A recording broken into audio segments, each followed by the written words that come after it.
Okay, the meeting is now being recorded. Can I have declarations of interest and transparency statements, please?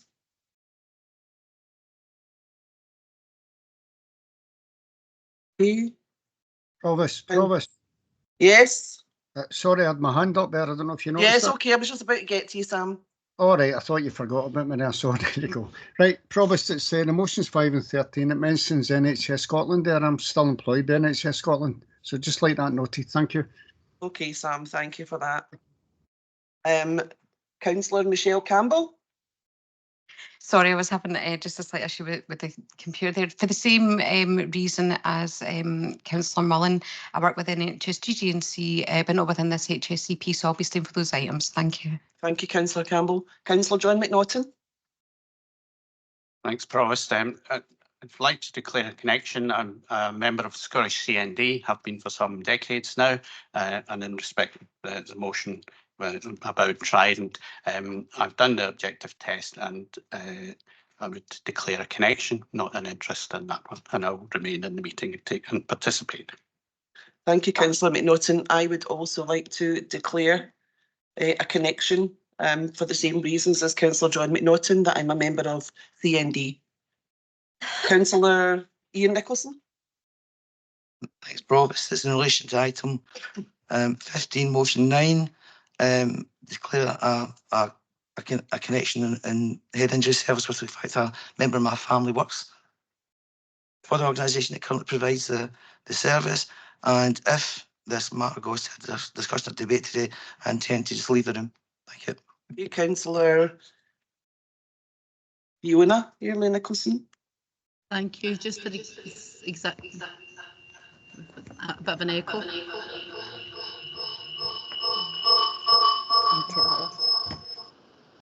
Thank you. Sorry.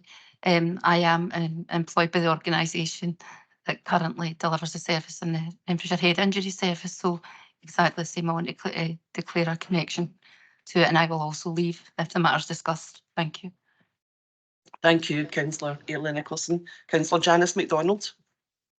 I would declare a conflict for that item as well. My son receives services from Quarriers Head Injury Service. Okay, thank you, Councillor MacDonald. Councillor Lisa Marie Hughes. Thanks, Convener. Just the same as yourself and Councillor McNaughton, I'm also a member of CND. Okay, thank you. Do we have any other declarations of interest or possible connections on the agenda today from anyone else? Councillor Ian McMillan. I'm not entirely sure if we're actually going to be discussing the brain injury motion, but I have to declare my daughter works for Quarriers, although she's absolutely no connection with that service at all. So if there is any debate, I will take part in it. Okay, thank you, Councillor McMillan. I'll outline that in a wee second, what I intend to do with the motions today. But before we do that, I would just like to say that, oh, sorry, Councillor Doig. It's just a connection, but I represent this authority on the Nuclear Free Local Authorities Committee, both nationally in Scotland and nationally down in the Manchester and the main one. It covers all 4 areas, but it's a connection. But since I represent this council, I will basically still be speaking on the nuclear issues. Okay, thank you. I think that's all now. Can I just get Mark to confirm who's present today?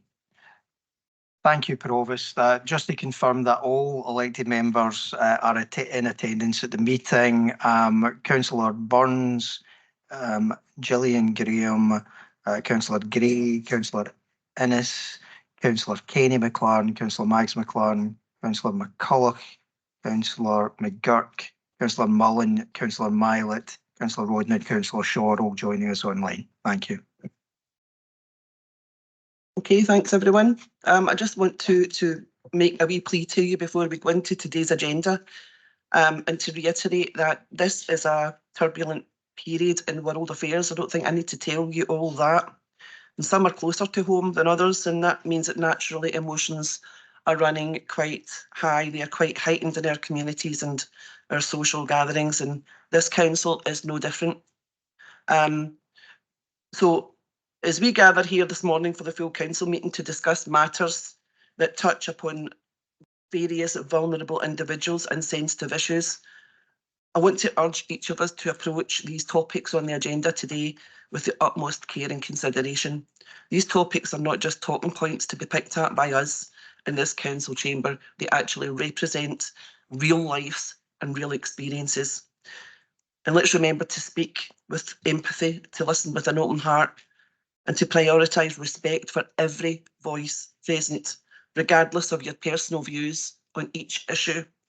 Our words, we need to remember this, our words have the power to either heal or harm, and let's choose compassion and understanding as our guiding principles in this council, which I think we have all displayed over many decades. I'm very proud of Renfrewshire Council and the way we conduct ourselves, so let's keep it that way. And in advance, I want to thank you for your thoughtfulness and your mindfulness in the following discussions. So thank you. I want to just outline to you how I'm going to progress today. I intend taking the motion 4 and motion 6 together.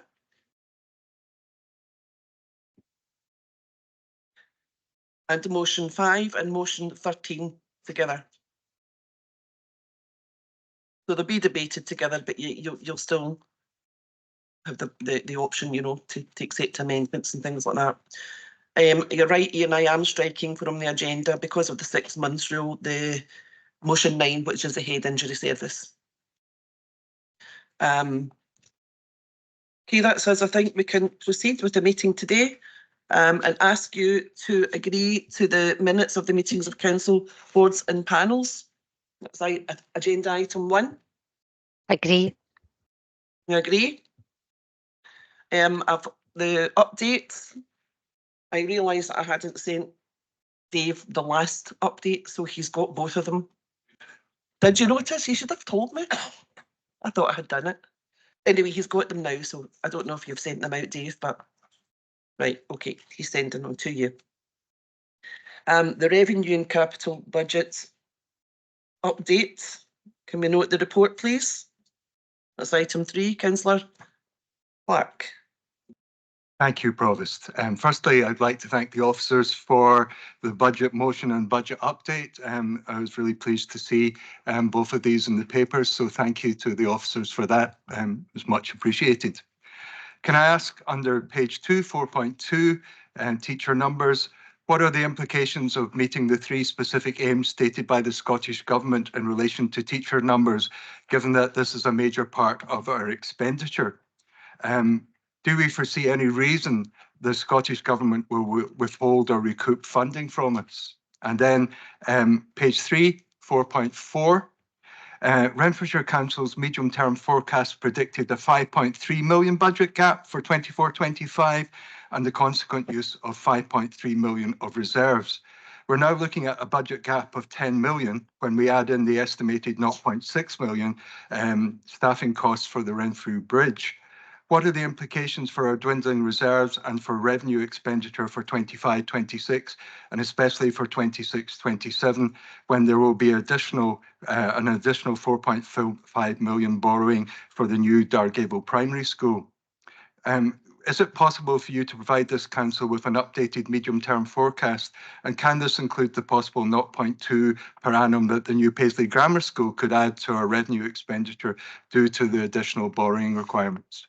Sorry for the more detailed question, but it is a detailed paper. Thank you. That's okay. And I think, you know, the director may have to get back to you after the meeting with some information, if that's okay. But I'll bring in the Director of Finance and Resources now, Alistair. Thank you, Provost. And thanks for your questions, Councillor Clark. If I can turn to your first question around the teacher numbers, the specific grant. So before I get to that, just a couple of points to note. In paragraph 4.4, there are 2 footnotes outlining that there are 2 sums still to be confirmed by the Scottish Government.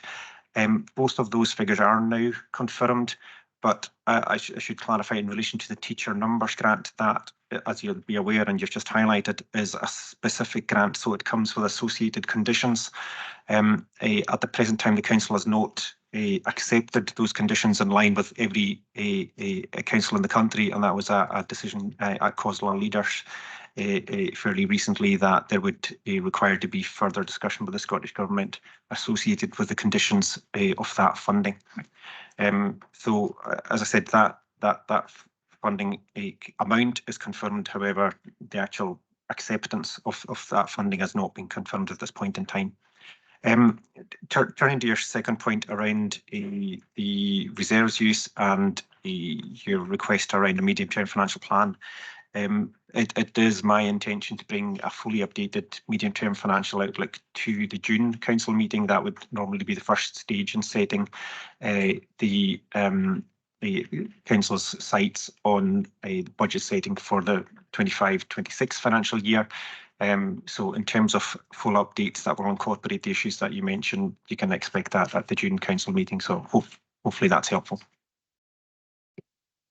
Councillor Clark, are you okay with that? Yes, I'm pleased that we'll get that update. Okay. It'd be good to see that plan. Thank you. Thanks for your comments. Councillor Gillian Graham. Thank you very much, Provost. If I can refer to page 4.7 regarding Paisley Grammar School Community Campus. Now, it talks about an increase in the budget, which is around 10.4 million. This may result in an additional £500,000 in borrowing per annum for the next 50 years, unless the Scottish Government steps in and provides some additional funding through LEAP. Firstly, I'd urge the Scottish Ministers to step in and award additional LEAP funding for the new Paisley Grammar. Couple of questions I have. I understand that the costs are influenced by inflation, particularly around material and energy costs, and that contingency of 7.5% has been included, but I think that was included in the first budget. So I just want reassurance that the current contingencies are going to be sufficient. This also raises concerns around the budget for the new Dargable Primary and extension to Park Mains. Is the allocated budget of 60 million going to be enough? Have the increased material and energy costs been factored in? Or are we going to see costs rise there as we have done with Paisley Grammar? I'm just conscious that there's a 10 million deficit in 24-25, so it's a serious concern for us. Thank you very much. Yeah, I don't think any of us are happy about it. Councillor Graham. Alistair, would you want to come back in again, please? Yeah, thanks, Councillor Graham. Yeah, obviously we've tried to explain in a paragraph 7.4 some of the reasons for the costs that have been experienced, and obviously those have been kind of tendered through an open market process. So that is the information that is coming back from the market in terms of the actual costs that have been incurred, and as I've tried to outline in the report, probably the majority of those costs are coming from increased labour costs. Certainly over the past 2 to 3 years, there have been significant increases in materials costs, which have driven a very significant cost pressures across a whole range of capital projects. And while those materials costs increases appear to be moderating a bit, it is more on the labour cost side that we are now seeing increased pressure. So within the revised budget that we are recommending within this report, there is still an element of contingency within that that we would consider to be appropriate given the stage that the Paisley Grammar project is at, and our understanding of the current labour market and the materials costs that we can anticipate. So I'm certainly very hopeful that the budget is going to be adequate and that it is appropriate and includes an appropriate level of contingency. But with regards to the other schools projects, we have I suppose an element of cost assurance around about the Dargables primary school, in that we have engaged with Hub West, and there are controls around the cost that will be incurred on that particular project. So I'm assured at this point in time that the budget and the indicative budget that has been set aside for that project remains appropriate at this point in time. I don't have any information to suggest otherwise. In relation to the Park Mains cost, obviously that project is at a very early stage of development, but again, I recognise the cost pressures that you've highlighted. It remains a risk to the project, but at the current point in time, there is nothing to suggest that there will be, that the current indicative costs are going to be insufficient. There undoubtedly will be some cost pressures across both those projects, but I'll obviously keep council informed as to how the costs develop out at each stage of the project's development, but hopefully that provides some assurance. Okay, Councillor Graham, I'll allow you a supplementary question or a comment, but please keep it brief. Yeah, of course, Provost. Just to thank Alistair. I know you don't have a crystal ball, but I just was looking for. I'm concerned if Dargavon part means that, you know, it's tight. As the market's fluid and the market changes, I'm worried that we're going to come back to a future board with an increase in costs. But I appreciate your answers. Thank you. Thank you, Councillor Graham. Okay, can we note the report then? Okay, item 4 on the agenda is the CIPFA Audit Committee Guidance, Self-Assessment and Action Plan. Can we note the report, please? Item 5, Council Meetings, Timetable and Governance. Can we note the report, please? Oh, we have an amendment. Okay.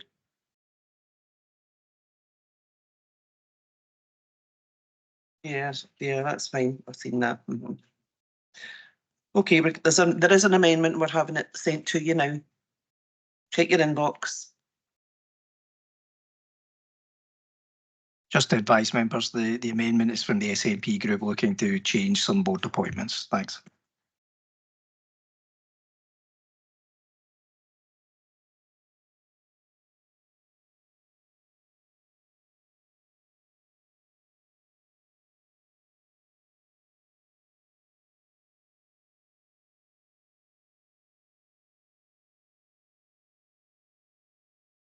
Has everybody seen it yet?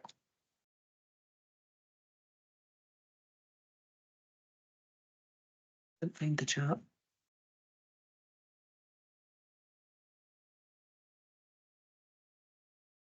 Looking for the time. Click on that one there. Also, and then you can minimize the figures. That's its 530.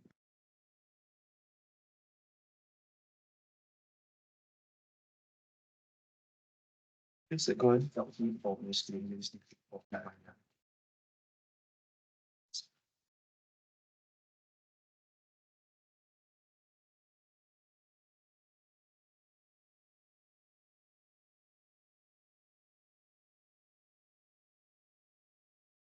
Okay, who's it? What's the film from Councillor McMillan?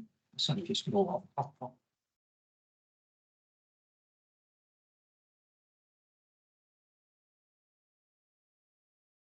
Okay. Okay, Ian, do you want to speak to this or just want to? Provost, it's quite straightforward, actually. I just move in I'll accept the amendment. That's fine. Okay, is everyone happy? Yeah, I agree. Yeah.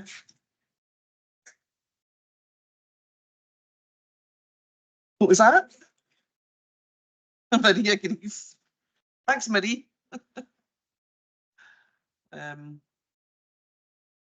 Okay, item 6 is a Clydeplan Regional Spatial Strategy Future Governance Update. There's an amendment, yeah. Okay. Okay. You want to check your inbox?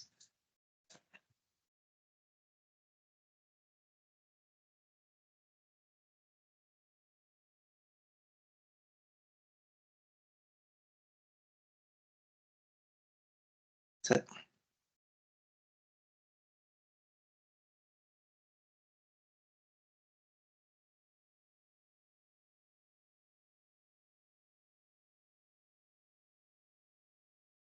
I'll just give you all time to have a wee read of that.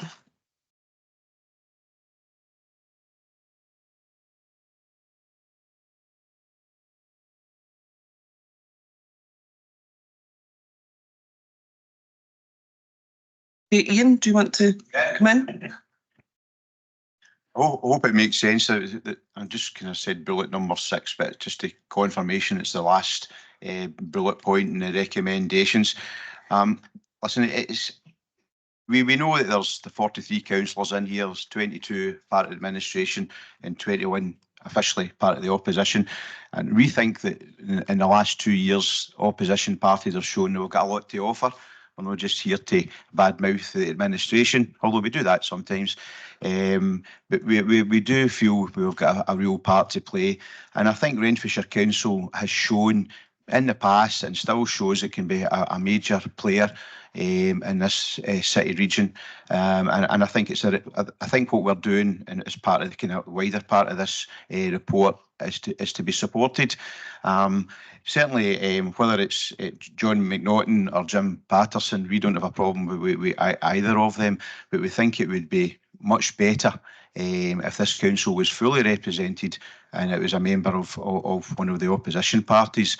Now, if you're looking for a name, I would certainly be prepared to put forward Ben Smith, who is our planning spokesperson.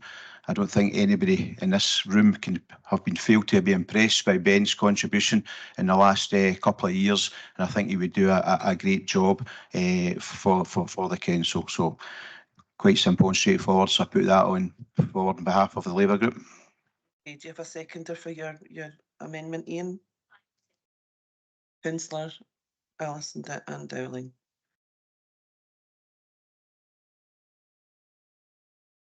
Okay. You want that one?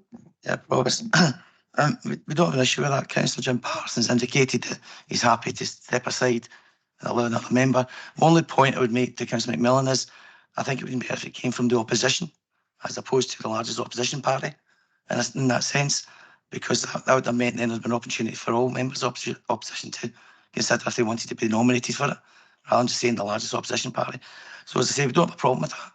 If that's what the council are happy to accept today, Provost. Thanks. Okay. Councillor Patterson. I've just indicated to the leader I've got no issue with that. It's a non-political board as far as boards go. I wish Ben had told me 2 years ago he was interested. I'll be honest with you. If I'm being perfectly honest, although the board is an important one, and Councillor McNaughton's expertise, it certainly should be him that stays on because he's got an expertise in the issue and certainly a history with the issue. So I'm happy on the basis that we're all in agreement, and if it's to be Councillor Smith, best of luck to him. Okay, Councillor John McNaughton. Thanks, Provost. I mean, I quite agree, and I think Councillor Parsons had indicated he's quite happy to step back from that. I just wanted to come in to raise a couple of issues on this, and members will recall back in September of last year, we agreed unanimously on a course of action with regard to the Clydeplan, the joint committee, and now that included that. In effect, what we're doing here is we're replacing one joint committee with a subcommittee of another joint committee, which is the city deal, which is how it's established. What we have managed to achieve through a discussion and negotiation and agreement with our partners on the Clydeplan is that subcommittee of the city deal should in effect be a renaming of the Clydeplan joint committee. So hopefully it will be continued in the same cooperative fashion that the Clydeplan committee has been up to date. And the part of the agreement was that we would transfer the staff. Now, if you recall, at our September meeting, we agreed that the staff were employed by Renfrewshire Council. So we're in a different position to all of the other councils. We employ these staff, and town planners are very scarce resource at the moment. Regional planners are a subset of that, are far more scarce. So that's a valuable resource, and it's important that we don't just wash our hands and pass it over to the city deal. There are negotiations, and in the spirit of our previous agreement, then those staff need to be central to that decision. So whilst I'm in agreement, I think we just need to keep an eye on the issue of the transfer of the staff to make sure that that goes smoothly, because that's part of the resource that is transferred. and hopefully we can continue in the same cooperative fashion that Clydeplan has over the last decades, which has been an exemplar on regional planning. One final question for the officers on that is that there is a substantial reserve on the finances of the Clydeplan joint committee, and it's just to, if I could have clarification what actually happens to that reserve. Thanks, Councillor McNaughton. Thank you for your comments. Councillor Devine. Thanks, Provost. I wasn't going to come in, but when Ian Nicholson mentioned it would be helpful if the Labour group actually spoke to the other opposition councillors, it would be helpful. Despite speaking to him twice about it, he doesn't seem interested. Maybe he's not in control of his own group. Okay. We welcome helpful suggestions here, Eddie. Yeah. Okay. Christine, is she in the room? There she's there. Thanks, Provost. Yeah, it was just to come back on your question, Councillor McNaughton, about the reserves for Clydeplan. So the 8 constituent authorities at the moment, and the process would then be that after all costs had been taken into consideration, at the point at which there was a residual balance of reserves, they would be distributed to all members in the proportion that they pay their requisition. Okay, yeah. Okay, so can we agree the report with the amendment from the Labour group, Councillor Ian McMillan and Alison Ann-Dowling, to replace Councillor Patterson with Councillor Ben Smith? Agree? I knew I wouldn't do it right. I'll move the report, yes.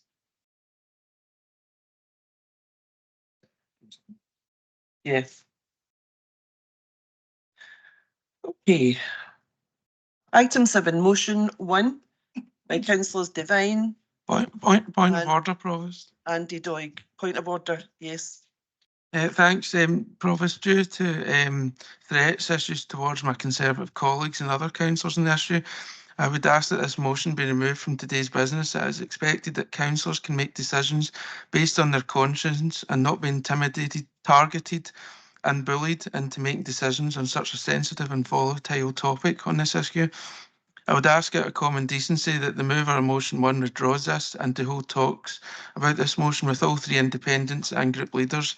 If the mover refuses to do this, I would ask you, Provost, that due to threats issues towards councillors, that you remove this from discussion with a commitment to discuss this particular subject and motion with group leaders and the movers of the motion. Thank you. No, it's not a point of order. I'm not removing it from the agenda.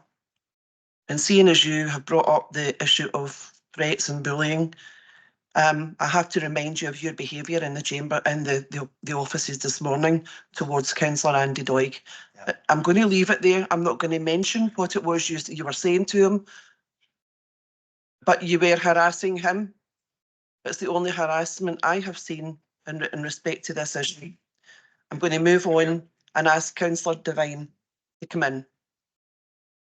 Thanks, Provost, and I've taken board your advice this morning about not trying to stir up the emotions, and I'll simply put this motion to the council with, if I could just say the last sentence, which is council accordingly resolves in solidarity with this objective to fly the Palestinian flag on a bi-monthly basis with the Ukrainian flag, and I'll leave it there, Provost. Thank you. There is an amendment.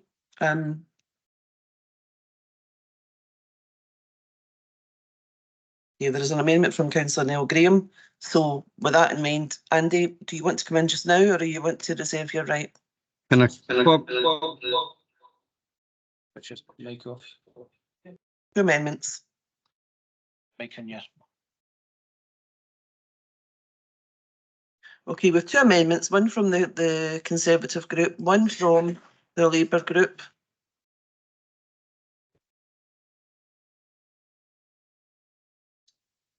Sorry, Bob, can I formally second and reserve the right to come back in? Thanks. Yeah. Okay, the 2 amendments, we're going to take the amendment first from Councillor Neil Graham.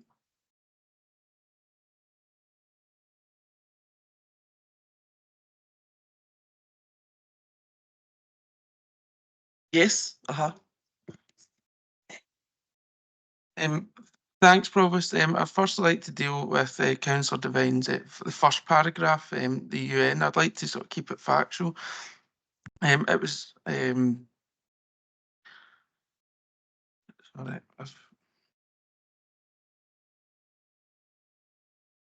What was going to, so the motion, sorry, I'm just going to get the amendment up because I was going to speak to the amendment first and then deal with the motion.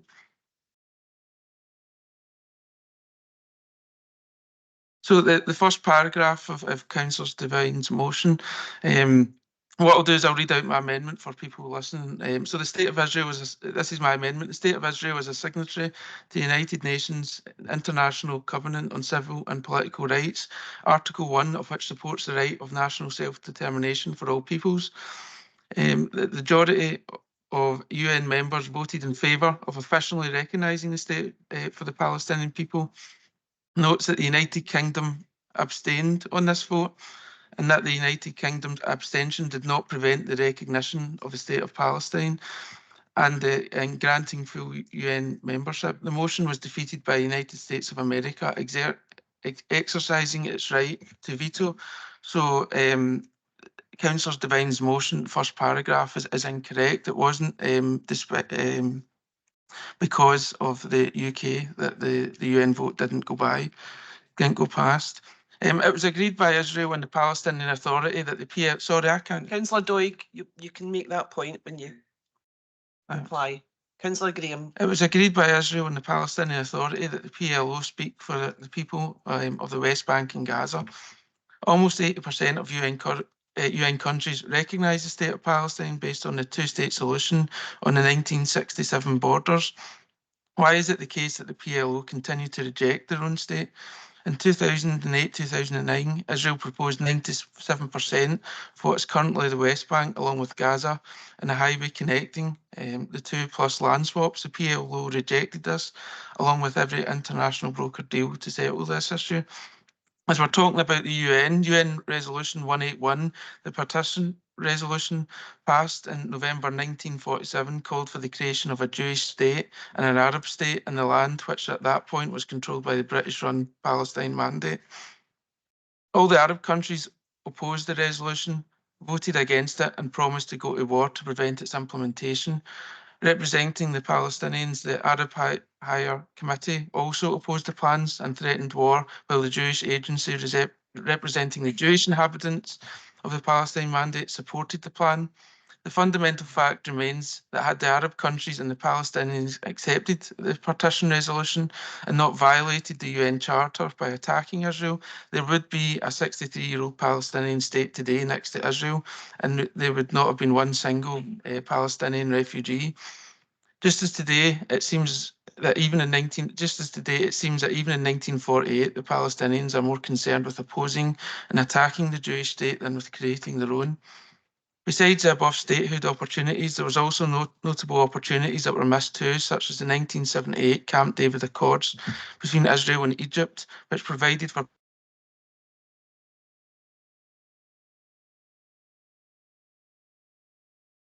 the PLO and Yasser Arafat to accept what he had negotiated with Israel and to engage in talks with Israel. President Carter also called on moderate Palestinians to come forward and join the Cairo conference. Unfortunately, Arafat refused and did everything he could to undermine Sadat and the Camp David Accords, and ordered his gun with PLO members murdering West Bank Palestinians who supported Sadat's approach. While the Palestinian people have much and a lot to be frustrated about, I think we can all agree on that. The object of their frustration shouldn't be mainly with Israel, but their own leaders, who have thrown away every opportunity to establish a Palestinian state they claim to desire above all else. The Palestinian Authority is an autocratic dictatorship with Mahmoud Abbas at its head, a Holocaust denier, and has made many anti-Semitic speeches. No elections have been held since 2006, with the PLO government taking billions from the Western taxpayers to spend on their lavish palaces and further siphon off billions of pounds to their own family businesses. just to make it a bit more local, there's a local group that call itself Paisley for Palestine. I'm sure many members are aware of this, such as yourself, Provost, and MSPs as well that have addressed this. I'd like to make you aware that Paisley for Palestine and members who support it online on October 7th and 8th shared posts saying victory to resistance, and that what happened on October 7th was a justified action. Also today, as walking in the chamber, there were people with Palestinian flags. I spoke about the calling for the Israeli hostages and Jewish hostages to be released. I talked about some of the atrocities that were made on October 7th, including the rape of girls, women, which the reply that I got from one of the members, and I have to say some of the members were happy to listen, or the people outside, but one of the members who's sitting in the back today says that the act of raping a 14-year-old girl was justified because, quote, Jews do it as well. And also, so I obviously it's a disgusting comment. With 7 Sorry, minutes, please start mindful. I've got a timer. I'm not Please 7 be minutes. mindful of what you say. Yeah, I will be mindful. Thank you, Provost. So just to address the issue that was raised by yourself, and I'm happy to bring it up. Obviously, that comment was quite riled me. I was in a very upstate mood, and I'm sure everyone would agree if they'd heard a statement that it's okay for that to happen. I did pass Councillor Andy Doig's room.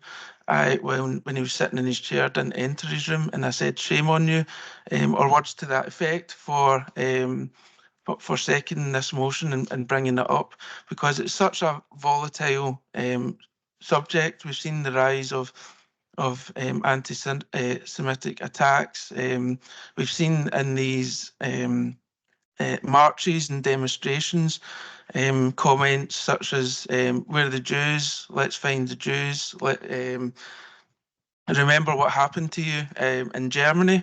Not heard any of that in Scotland. I think it's mainly down in England, and I've certainly not heard those remarks in Renfrewshire. But I'll just, is this who we're supposed to be standing with today? People who are advocating and supporting Councillor Devine's motion today, giving out leaflets to support it, saying that it's okay what happened on October 7th. I'd be very uncomfortable with supporting Eddie Devine's motion. And I think rather than flying the flag, I think there's other ways that we can help. As you know, Provost, we've given money to a charity, I can't remember offhand. Children's charity. Yeah, children's charity. Things like that, I think, are good to give to international organisations to help. I don't think flying a partisan flag, such as the Palestinian flag, for 6 months of the year and what indefinitely, I think that's totally wrong, and it sends a real. Councillor, I have to ask you to finish off now. Yeah, okay, thanks. So just as for the flag, I couldn't think of a worse signal to send out to our Jewish community here in Renfrew. This will take about 30 seconds. The shocking rise in anti-Semitism in this country is a national disgrace, and I think we can all agree with that, and all hatred. We have seen marches and demonstrations. Like I've previously said, shouting "Where are the Jews?" Remember where you were in Germany, Jewish pigs, and many more shocking sentiments like this. Jews are scared to leave the house, to go into city centres, to be openly Jewish. So, to finish off, I didn't see any international issues raised in any of the councillors in here leaflets for May 22. None of us were elected on our foreign policy positions, and rightly so. Councillors are elected on their positions which affect their local council, for instance, council tax, services, roads, not to sit in council chamber and debate who in the world councillors stand in solidarity with. Thank you. Thank you, Councillor. I think councillors are perfectly entitled to put motions on the agenda that they feel their constituents want them to raise at for them. To address a couple of points there, I don't know if that was an apology to Councillor Doig, who Sorry, just to confirm, yeah, because of what happened and what was said to me about 30 seconds previously, I do apologise for walking by Councillor Doig's office. no doubt in the same Councillor statement. Doig will take that up, but to remind you that I think everyone knows Councillor Doig is recovering from a heart attack, so any stress is not good for him at all. Okay, so your seconder? Councillor Alec Leishman. Councillor Leishman. Can I remind you of just to be mindful of the time, Councillor Leishman? I'll do my best. Is there feedback somewhere? I'll start now. Yeah, Provost, I do second this motion, and I can assure the council I'm not going to talk about the conflict between Israel and Gaza right now, and I'm not going to talk about the United Nations. But I'm going to express why I can't endorse the flying of the Palestinian flag. It's my understanding that this council has passed motions in the past to fly certain flags at certain times of the year, and that is generally a good thing. They mark things like Armed Forces Day and a Commonwealth Day and such. And I also noticed that a couple of weeks from now, we enter the month of June, and we'll be flying, I expect, the rainbow flag, which is an international flag that demonstrates solidarity for gay people around the world. It is an international flag. And I really do hope that the flying of any other flag won't intervene with that. That flag makes me feel glad to see when I see it in June. But I can't help thinking that there would be a really bizarre juxtaposition with flying the Palestinian flag, say, in June, and flying the Pride flag in June, and then followed by the Palestinian flag, which represents a people in authority, which is one of the most brutal in the world towards gay people. You can check there are multiple lists online about the worst places in the world to be gay, and the Palestinian Authority in Gaza is generally always in the top 10, surrounded by Saudi Arabia, Iran, and Nigeria. So to me, I just to be anecdotal, when I came out, it wasn't easy, but all I had to worry about was family estrangement, gossipy neighbours, a few catcalls and insults, maybe a couple of threats, and alienating friends. A young man or woman like me in the Palestinian Authority or Gaza has to worry about being killed, and even perhaps a brutal beating and torture before that, summary execution. So to me, the raising of the Palestinian flag, especially immediately after the Pride flag, shows solidarity with gay people around the world, and also solidarity with an authority that has absolutely no care, compassion or love for gay people and treats them atrociously. And I'm not saying atrociously conversationally, I mean it literally. So to me, the raising of the Palestinian flag is as morally repugnant as raising the Iranian, Saudi or Nigerian flag. And that is why I can't endorse the raising of the Palestinian flag. I would feel a lot more comfortable with that flag being raised if they started treating their own citizens with respect and respecting their human rights. Thank you, Provost. Thank you, Councillor. Councillor Ian McMillan. Thanks very much, Provost. You know, 5 months ago we discussed this subject, and nothing's changed. In fact, it's not probably it has got worse. We still see it nightly on my television screens, and my heart goes out to everybody in that area that suffered, both people of Jewish background and people of the Palestinian background. It's just absolutely awful. So our amendment is basically, as you can see, is supporting the first line of Councillor Devine's, but we've replaced the paragraph with council calls on all parties, including international bodies, to create the conditions to work towards a political solution which meets the needs of all peoples within the region. Now, nothing else is going to be decided here in Renfrewshire Council about a world conflict, although I do appreciate, we all for all 43 of us sitting around this table or around the computer will all have their opinions. So understand why it's been raised today. We certainly cannot accept the final line. Councillor Leishman's put it more eloquently than I could about some of the issues over that flag, and we appreciate that it can be fairly divisive. As far as I'm concerned, Renfrewshire Council is about bringing people together, and I think that would be the opposite if that flag was put up outside the council buildings. And of course, I'm assuming if it's going outside the council buildings, it would be going up in various town centres within the area as well. So that's why we can't support the final line. But I'm happy to move the amendment on behalf of the Labour group. Your seconder, is it Councillor Kevin McDermott? Yeah, I'll just formally say and reserve my right to come in at this point. Okay, Councillor Devine and Councillor Doig, are you willing to accept any of the amendments? Okay, can I bring in Councillor Kenny McLaren? Thank you, Provost. First off, I'm not exactly sure what motion Councillor Graham was talking to, but he seemed to somehow have missed the 36,000 Palestinian civilians who have been slaughtered by Israeli forces. But back to the actual motion, I think within this chamber there is a majority of people who support Ukraine defending itself from the occupying Russian forces, so fly the Ukraine flag in support of them. As has been mentioned, we had a debate about Palestine, and I think similarly there's a majority within the chamber who support the right of Palestinians to live free of the fear of the occupying Israeli forces. The only concern is where, how do we organise the two flags at the same time? There's a very simple solution to that.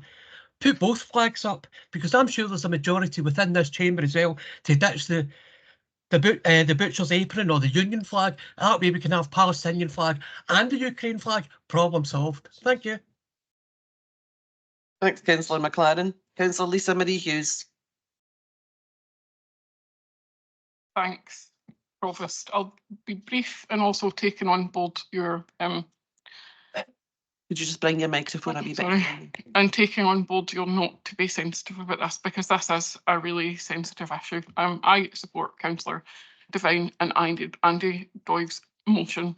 I want to be clear, and I think I speak everyone in chambers would agree that we abhor the attack on Israel and the taking of hostages by Hamas. It is appalling, it is disgusting.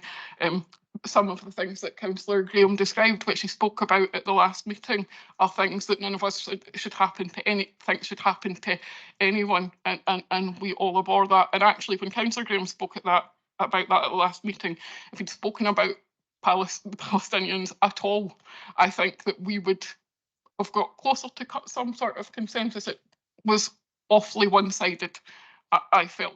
Because what Councillor Graham discussed and described that we were all aboard with has been happening to people in Palestine over 75 years, but also systematically for several months. There are over 1 million people in Rafah just now in tents. There is nowhere else for them to go. They're hemmed in at the border.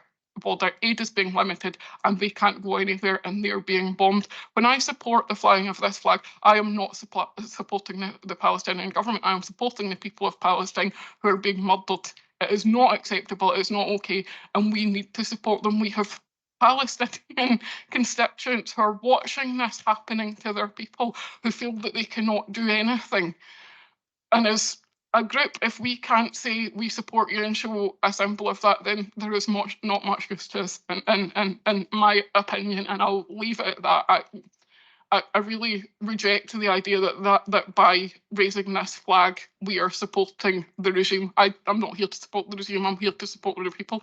I don't think that their rights, their record on things like LGBT rights, it's appalling. You're right, Councillor Leishman. However, I don't think we can then say that it's okay what's happening to the Palestinian people, so we don't bother. The two things don't cancel each other out for me. For me, it's about supporting people. It's not about the governments. And I'll just leave it there and say that I'll be supporting the motion. Thanks, Councillor Hughes. Councillor Cathy McEwen.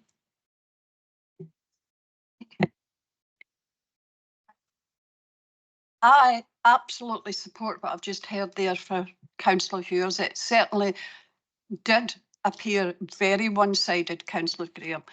You did go, a big long speech you gave us, absolutely, but not once in that speech did you mention the thousands and thousands of children that were killed in Gaza. Not once did you mention the thousands and thousands of children that are now being starved. Not once. So I don't want to hear a one-sided, no child should be killed. Full stop. That's it. Has to stop. Thank you. Councillor McEwen. Councillor Andy Doig.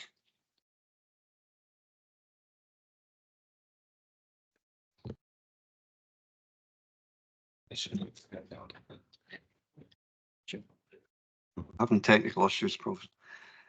Provost, can I try and respond briefly to some of the points that have been made in the chamber by Councillor McMillan, Councillor Neil Graham and Councillor Leishman.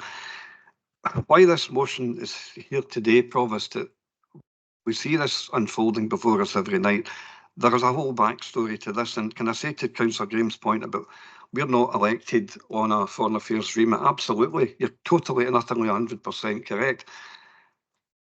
A few weeks ago, 2-3 weeks ago, when we saw the appalling Iranian attack in Israel, we woke up to this news, and I turned to my wife, Councillor Audrey Doig, and said, this looks like we're at the beginnings of World War III here. Now, at that point, the UK government announced that the RAF had assisted the Israeli government. Now, I think that was possibly the correct thing to do, but what appalls me, Provost, is the Westminster Parliament has had no real debate about these issues, and I would have thought they would have learned from the debacle of the Iraq War that when the UK as a state, as a force, as a country, is going to be taken into some kind of conflict, if our forces are going to be deployed, our parliamentarians, our MPs that represent us should have a say. That didn't happen. And that appalls me, because whether it would be to support Israel or whether it would be not to, our MPs who represent us and who are entrusted to speak in foreign affairs never got a voice in this. And that's partly why, Councillor Graham, this motion's here today. We're seeing the whole tableau unfolding. I do have some sympathy with what Councillor Kenny McLaren said. He said it seems to be a different motion. This motion wasn't intended. It's obviously informed by what's happening in Palestine, but it was really to make the point that the Israeli government signed in 1992 the UN's International Covenant on Civil and Political Rights. And now, if you look at Jewish theological tradition, it's extremely focused on covenantal relationships. But I mean, in turning its back, what kind of appalled me, Provost, on the 22nd of January this year, and Councillor Graham's correct, there are bad actors on all sides here. And I think the whole point of the motion that was passed in December was to try and say, can we isolate the militarists on either side and find consensus? And that's what I would say to Councillor McMillan. He's right. That was the intention. What changed the game in relation to the flying of the Palestinian flag for me? For 50 years at least, Israel has signed up to this international covenant, this international agreement to a two-state solution. On the 22nd of January 2024, Israeli government spokespeople come on the news and repeatedly say, we no longer believe in the two-state solution. So where does that leave us then? The Netanyahu government, and it is the Netanyahu government, Councillor Graham, that I'm criticising here, it is the government, the current government of Israel. To criticise the current government of Israel does not make me or anyone else who believes in this motion anti-Semitic any more than criticising the government of Italy would make me anti-Catholic, or the government of Turkey would make me anti-Islamic. It is a political issue.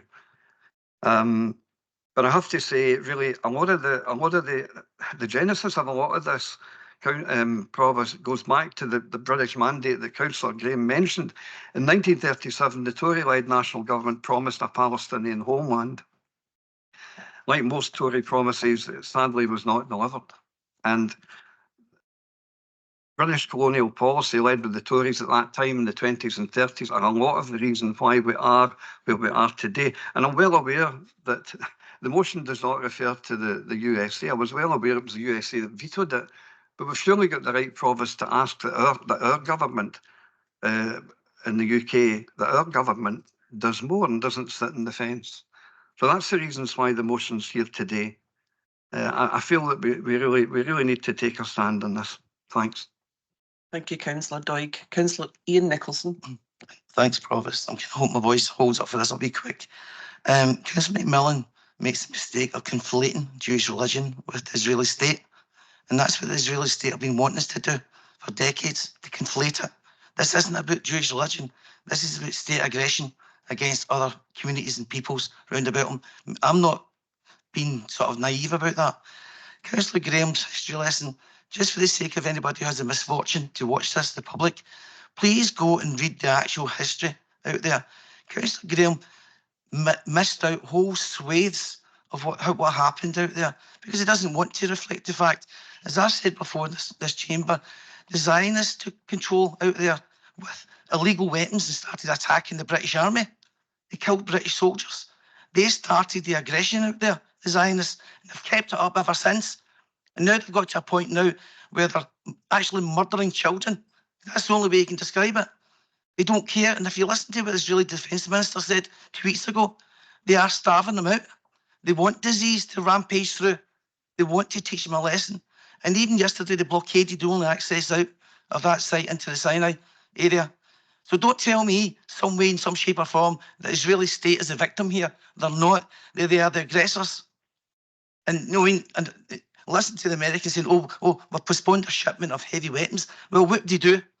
Because they've been supplying them with weapons and military support for decades, because the American plan has always been to destabilise the Middle East, and they're using the Jewish state to do it, if that's what they want to call it. But I've got no issues here, but I might be able to help Councillor Graham out today. His amendment referred to United Nations recognising the Palestinian state, but then he goes on to call it a partisan flag. So he conflicts himself with this issue. So here in this council today, I've got no issues with that flag flying, because we're supporting the United Nations in recognition of the Palestinian state, if that's the way he wants to play this game. We as a council are recognising the Palestinian state, and we are supporting the United Nations vote on it, regardless of the United States veto on this, as they always do with Israel. And Israel gets away. Now, if anybody wants to bother and find Netanyahu on YouTube, you'll see him in his living room laughing at the fact that the Americans let him do what he wants. And he actually brags about the fact he can kill and murder the Palestinians, and he'll get away with it because the Americans let him do what he wants. So don't be fooled by this. And we've had this before, this issue about if you criticise the Israeli state, you're anti-Semitic. That is sheer propaganda that's been put about there to justify their behaviour. Now, anybody who wants to go into history, wants to look at the tactics the Israeli government is applying just now, they will find similarities with other regimes, brutal dictatorships have used these tactics before to control and manage these peoples all the time. And they do it all this. Now, I accept the fact, and I will say it was brutal what happened October 7th, absolute brutal murder. But the justification, the overwhelming force that was applied in response to that is out of order for any ethical, moral, or religious belief you want to talk about here. Sending tanks raging through 6th Street. They're demolishing universities just now. Why are they demolishing universities? They're demolishing hospitals. They're trying to put Palestine back into a state of the Bronze Age. So it's not capable of functioning as a state. It's not capable of functioning as a civil society. That's its aim. It's ethnic cleansing. And you can't call it by anything else. So don't be put off by all this. That flag issue today, we had a big discussion in our group about it. The United Nations, so Councillor Graham actually helped us today by talking about United Nations recognising Palestine as a state. We're supporting that today by recognising the Palestinian flag as a state. And that's, I think, Provost is a way to look at this today and reduce all the emotion in this, because everybody in this room knows what's going on in Gaza. And these are all taking particular stands on it. That's fair enough. You had 10 minutes, Councillor Graham, so pack it in now. Thank you. You're interviewing. You'd well over minutes. You'd well over 10 minutes, Councillor Graham. Point of order. Councillor Nicholson, I didn't interrupt you. Can I intervene for a second? You remind me. Excuse me. So far, The officer usually reminds me when it's time up. Okay? I haven't had that reminder yet, and it's not your job to remind me. Okay? No, it's not your job to remind me. It's not your job. I was free with your time, so please don't intervene when someone else is speaking. You had 10 minutes, a full 10 minutes. Okay, so the officer's wrong. But Councillor Nicholson, come Provost. back. I'll give you another 5 minutes. Provost, I was actually finished, believe it or not, when Councillor Graham intervened. As I say, so that's a point I want to make today. If Councillor Graham is actually been very helpful with his amendment with regards to recognising Palestinian state. No, I said it's helpful. I didn't say it's welcome. So I think from that perspective, we can easily, as a council, stand by the flying of that flag with regards to United Nations position on this and send a message to wherever it goes, and particularly the UK government, who I would say should be utterly ashamed of themselves about the way they haven't responded to what's going on in Gaza. So I'm saying that today. So thanks, Councillor Graham. Your motion helped us with regards to recognise the Palestinian flag as a nation state. Thanks, Provost. Thank you. Councillor Nicholson, Councillor John Hood. Thank you very much. First of all, my computer's not working, so I'm not getting any of the amendments at all. So I'm not seeing what the amendments are. I'm having to Could I ask maybe one of the councillors beside you to just share them with you? Some of them can. You need the IT? Well, no, they've tried.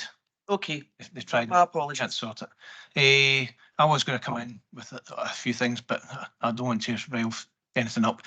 I think it was 57 British soldiers that were killed when it's called the Exodus that happened. So 57 British soldiers. This morning on today's news, I think it was Channel 4 and Channel 5, there was a video of a young boy and a young girl carrying water down a road within all the rubbled buildings. Then a jeep turned up, 4 IDF soldiers came out, started shouting at the boy. The boy got really upset and started fighting back. They done what they'd done to him and threw him in the back of the jeep, probably not to be seen again.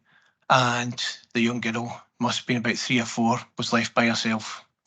So that was absolutely shocking.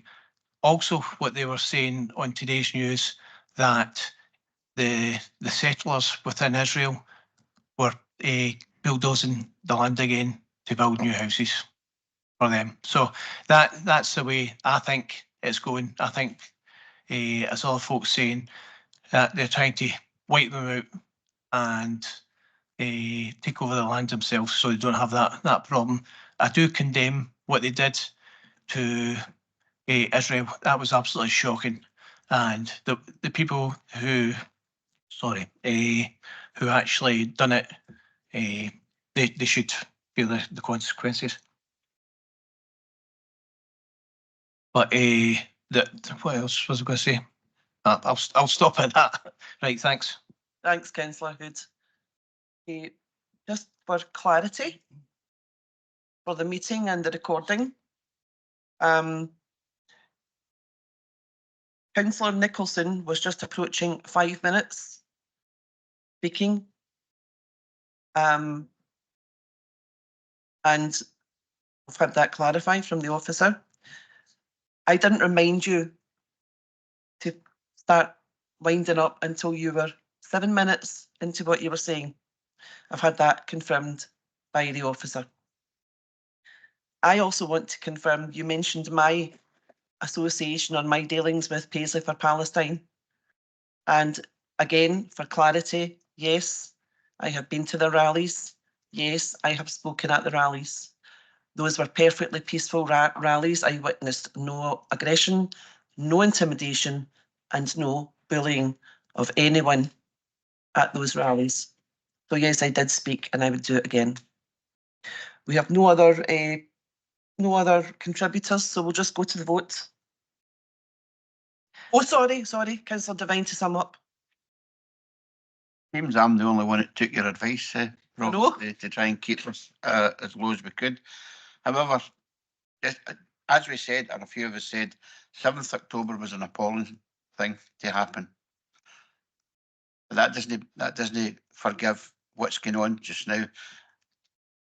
and I think it was Ian Nicholson mentioned Netanyahu. I look forward to the day when this guy's in front of a court, because the guy, to me, is off his head.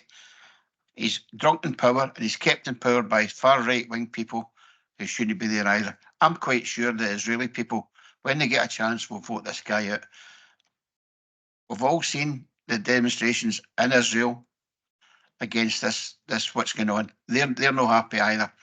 And when I seen the pictures the other day there, when the Palestinians thought there was going to be a ceasefire and basically the end of the war, they were all cheering that. They weren't cheering for it to carry on as a war. They were quite happy that they thought they were going to be not bombed anymore. And as for Sleepy Joe Biden, to say, I think it was Ian Nicholson as well, to say we're not going to send them the big bombs. They're killing people with small bombs just now, tens of thousands of them. That's not acceptable either. So I've toned it down a lot, and I do respect what my colleague here has said. I take it in what he's saying. However, all I'm asking is for a flag to be flown. We can't solve the problem. We're councillors in Renfrewshire. Thanks, Provost. Thanks, Councillor Devine. Okay, we'll go to the vote, Mark. Thank you, Provost. Perhaps just before moving to the vote, if I can answer the one question which was asked by Councillor McMillan in relation to the locations that flags would be flown if the motion was to be passed. Given that the wording of the motion doesn't specify any locations, but refers to being on a bi-monthly basis with the Ukrainian flag, the working assumption would be that it would be flown in the same locations that we currently fly the Ukrainian flag, which I believe is outside the HQ here in Johnson and in Renfrew. There's not been any amendment in relation to that. It's a motion which suggests on a bi-monthly basis replacing the Ukrainian flag with the Palestinian flag. So that would be the locations if the motion were to pass. Hope that's of assistance. So moving on to the vote, we have two amendments. So the vote will be between the motion and the first amendment, and then we will move on to the second vote based on the outcome of that first vote. So it's a roll call vote. We have a motion by Councillor Devine, seconded by Councillor Andy Doig, and we have an amendment by Councillor Neil Graham, seconded by Councillor Leishman. Could members confirm whether they are voting for Councillor Devine's motion or Councillor Neil Graham's amendment? Councillor Adam. Motion. Councillor Airlie Nicholson. Motion. Councillor Ann-Dowling. Abstain. Councillor Burns. Motion. Councillor Jacqueline Cameron. Motion. Provost Cameron. Motion. Councillor Campbell. Motion. Councillor Clark. Abstain. Councillor Davidson. Abstain. Councillor Devine. Councillor Andy Doig. Motion.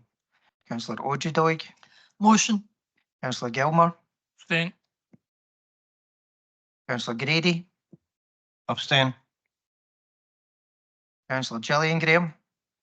Abstain. Councillor Neil Graham. Amendment. Councillor Gray. Amendment. Councillor Hood. Motion.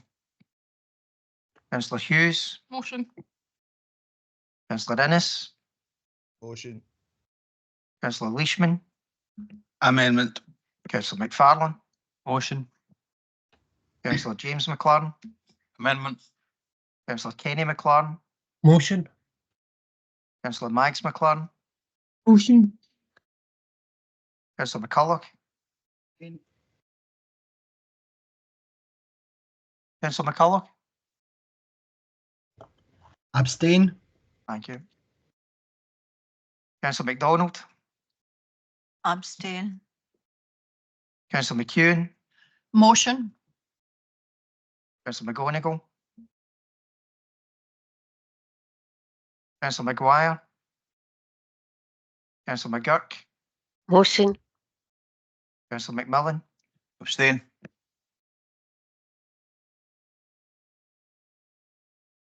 Councillor McNaughton. Motion. Councillor Montgomery. Councillor Mullen. Abstain. Councillor Milet. Motion. Councillor Nicholson. Motion. Councillor Patterson. Motion. Councillor Roden. Motion. Councillor Shaw, Motion. Councillor Smith, Abstain. Councillor Steele, Motion. and Councillor Hannigan has voted for the motion. If you just bear with me for a moment.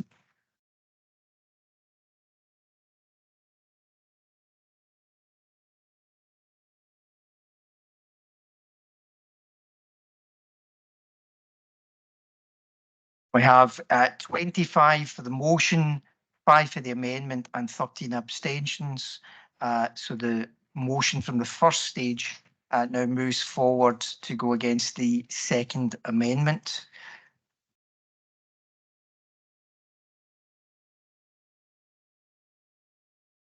So again, it is a roll call vote. This time it is the motion by Councillor Devine, seconded by Councillor Doig, and an amendment by Councillor McMillan, seconded by Councillor Montgomery.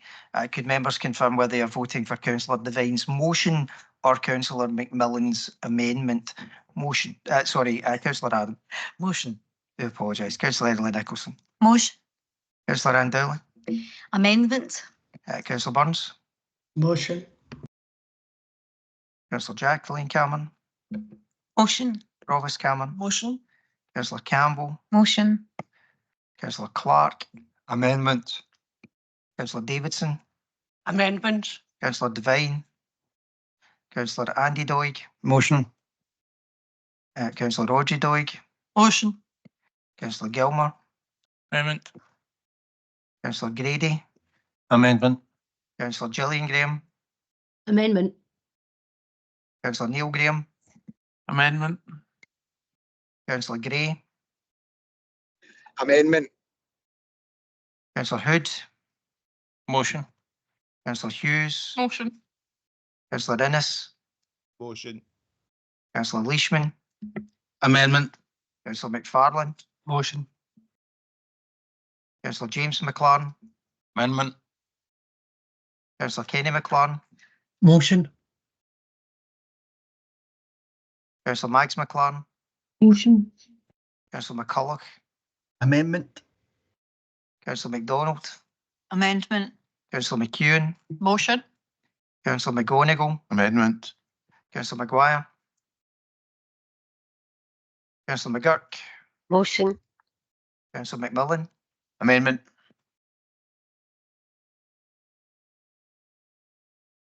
Councillor McNaughton. Motion. Councillor Montgomery. Councillor Mullen. Amendment. Councillor Mylett. Motion. Councillor Nicholson. Motion. Councillor Patterson. Motion. Councillor Rodden. Motion. Councillor Shaw. Motion. Councillor Smith. Amendment. Councillor Steele. Motion. Councillor Hannigan. Councillor Hannigan has voted for the motion. 25 for the motion, 18 for the amendment. The motion is carried.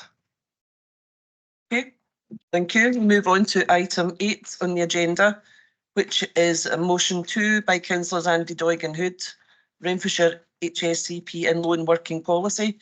And I am pleased to welcome some members of Unison into the chamber today. Hello, welcome. Councillor, sorry, do we have any amendments to this before we start? No, Councillor Andy Doig. Thanks, Provost. This issue, the genesis of this motion before Council today was due to constituents who raised it with me maybe 4 to 5, 6 weeks ago, possibly, who were extremely concerned about the situation that the Renfrewshire HSCP had said to them the working practices were to change. And I said to them, well, if you raised it with the union, which in this case was Unison, they said they had. So I went away and checked what the Scottish Social Services Council policy is. Now, the SSSC is essentially a regulatory body for social care workers in Scotland, the same way as the EIS is for teachers or the RGN is for nurses. So their policy in loan working made it clear that if workers have got concerns about loan working, then they have to take that to the employees and these have to be listened to. Now, that clearly hadn't happened. I contacted Unison locally to find out what the position was. They didn't feel their employees had been heard. Now, I really do think this is a complex situation. Even when you look at the SSSC recommendations, it talks, for example, the lone workers will have, they will have all these days, they will all have, and this is in the council's lone working policy, they will have mobile phones, they will have possibly, safety devices, attack alarms and so forth. But it's more complex than this, because even if you look at the SSSC guidelines, it says, if a service user or a client has mental health issues, don't enter. But that's not a fixed position. People who are undergoing the trauma of mental ill health can change from one day to the next. It won't necessarily be clear to these workers, Provost, what situation they're in until they enter that client's home on that particular night. So what we're calling in here, we understand, I'm quite certain, and sadly, that money's behind this. We know how difficult it is for the HSCP. We've had related debates about this, but really, these lone workers who will not exclusively be female, but I would say the majority will be female, should not have to undergo the health and safety risk of travelling between houses in urban areas at night. It's not on, really, and I'm a bit disappointed about the HSCP, really, because the Paisley Express published this as an issue on the 12th of April, and the HSCP said, this is a direct quote, Provost, will reach out to Councillor Doig to gather more details about the concerns raised.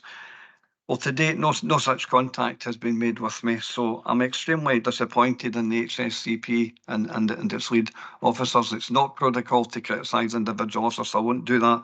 But as an organisation, Provost, I'm extremely disappointed in them. I don't think they can just hide from this issue. It relates to worker safety, and I think it has to be addressed. Thank you. Thank you, Councillor Doig. Councillor Hood. Just formally second it. Okay, Councillor Michelle Campbell. Thank you, Provost. Obviously, this is about the HSCP, but obviously, with the line of work that I do, I'm community-based. I do lone work and it's mental health that I'm based in. So I want to thank Councillor Doig and Councillor Hood for bringing the need for this to start being discussed further. I do appreciate that there are conversations that take place with unions. I think it's really important that the unions' voices are heard.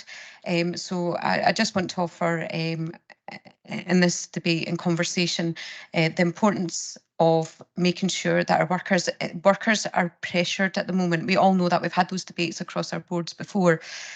With increased strain. However, that dedication to delivering care remains. However, I would always advocate and state that regardless of what type of care work that is, we are not angels.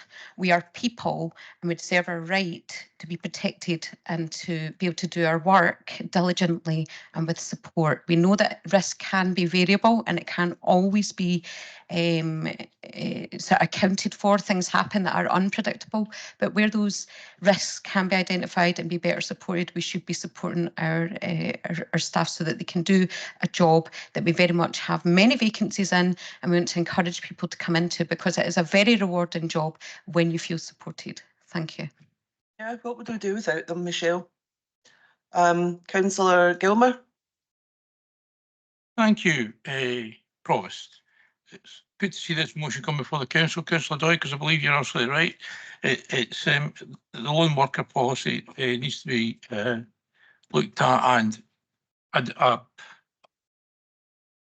approach come to suit all parties. I'd just like to say, Councillor, I'm very disappointed that the HSPC did not come back to you, and perhaps the chairs in the chamber today, perhaps you might contact them and they might push your inquiry along a wee bit. Thank you very much, Provost. Thanks, Councillor Gilmer. I'm sure she will. Councillor Ian McMillan. Yeah, definitely happy to see this motion coming forward. There's been an awful lot going on, as we all know, in HSCP in recent weeks. And certainly when I was speaking to members on the picket line a couple of weeks ago, this was raised with me. It just so happened that this suddenly appeared on the agenda. So I'm sure it'll get cross-party support today. And I'm sure the chair, as well as other members of the IJB, will be taking this up with the senior officers, because this is obviously a very, very serious issue. And I think you can't fail to notice when you go about your own business and you see some of the staff out and about, they are very vulnerable when you see them on their own. And hopefully this issue can get resolved between management and the trade unions. Thank you. Yeah, thank you, Councillor McMillan. So that's us finished with comments on this item. There are no amendments, so the motion is carried. So, okay, everyone's agreed? Agreed. Okay, motion 3, that's item 9 on the agenda. That's Councillors Clark and Davidson. And after this item, we'll have a short break. Okay, 10 minutes. Thank you, Provost. Today in this motion, I commend the head teacher, Vary Cochrane, her staff, and of course the children of Williamsburgh Primary School for the recent full inspection report by Education Scotland, where the school was graded very good across 6 of 8 areas. Now, there are many excellent schools in Renfrewshire, but this is a school where half of the pupils come from households experiencing high levels of deprivation, and which in recent times welcomed a large number of Ukrainian children. Inspectors found the school was performing well in its efforts to create a school where each child was valued and encouraged to seek their full potential. A school where the poverty-related attainment gap was being closed. It was my pleasure to recently visit the school and to see for myself all this good work. I therefore commend this motion. Thank you, Councillor Clark. Councillor Ian McMillan, is that a legacy hand?